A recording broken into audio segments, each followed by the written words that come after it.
TikToker Shamsu उर्फ आयशा को गोलियां मारकर कत्ल कर दिया गया।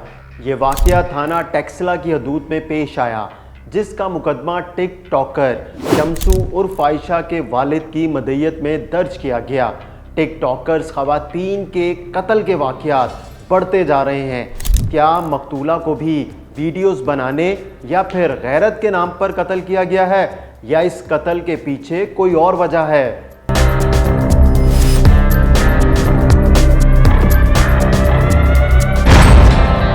मेरी बेटी जो टिकटॉकर है और उसकी उम्र 28 साल है, उसके मोबाइल फ़ोन पर एक फ़ोन कॉल आती है और फिर जल्दी से वो घर से निकलने की करती है। लेकिन ये फ़ोन कॉल किसकी थी? ये फ़ोन कॉल काशिफ उर्फ काशी की थी, जिसने मेरी बेटी को ये कहा कि जल्दी निकलो घर से, और फिर मकतूला कॉल सुनते ही अपनी छोटी बहन और भाई को लेकर कुछ भी बताए बगैर गाड़ी में बैठकर घर से निकल गई। कुछ देर बाद मुझे इत्तला मिली कि मेरी बेटी इस दुनिया में नहीं रही। शम्सू बीबी पर किसी ने फायरिंग कर दी है, जिसके नतीजे में शम्सू उर्फ आयशा जहां भाग और दूसरी बेटी शदीद जख्मी हो गई। ये सुनकर मैं परेशान हो गया कि ये क्या हो गया है। फिर मैं अपने बेटे शफीउल्लाह के साथ THQ अस्पताल टेक्सला पहुंचा, जहां मकतूला की शनाख्त हमें करवाई गई। मैंने देखा कि ये मेरी ही बेटी है। अस्पताल में मौजूद मेरे बेटे नेमतुल्लाह ने बताया, जो वाक़ये के वक्त मेरी दोनों बेटियों के साथ मौजूद था। मैं और मेरी दोनों हमशीरा अपनी गाड़ी पर यू टर्न लेकर पेट्रोल पंप के सामने पहुंचे तो एक मोटरसाइकिल पर 2 अफराद शलवार कमीज में मलबूस थे।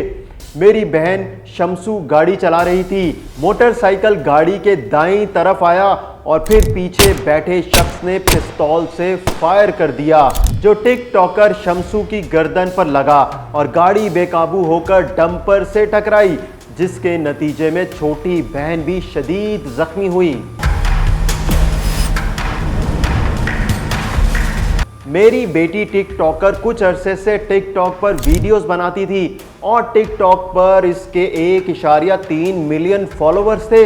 लेकिन मेरी बेटी का कौसर जावेद उर्फ शाहीन के साथ रकम का लेन देन भी था और वो रकम वापस नहीं कर रहे थे, जो मेरी बेटी ने मुझे बताया था कि कौसर और जावेद मुझे कत्ल की धमकियां देते हैं। उनके खिलाफ इस्लामाबाद में कत्ल की धमकियों की दरख्वास्त भी दे रखी थी और यही लोग रकम हड़प करने की खातिर खुद या किसी नामालूम अफराद से मेरी बेटी के कत्ल में मुलव्विस हो सकते हैं।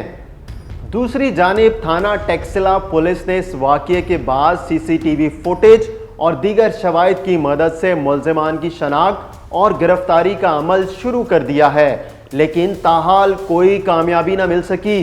पुलिस का कहना है कि CCTV फुटेज को देख कर लगता है कि टिकटॉकर शम्सू उर्फ आयशा की रैकी की गई और फिर टारगेट किया गया। 2 मोटरसाइकिल सवार अपनी मोटरसाइकिल से उतरकर मकतूला की गाड़ी के पास आते हैं और फिर दोनों मुल्जिम फायरिंग करते हैं। इस दौरान मुल्जिमान ने अपने चेहरे कवर किए होते हैं, लेकिन पुलिस हमला आवरों और मुकदमे में नामजद मुल्जिमान की गिरफ्तारी के लिए कोशिश कर रही है।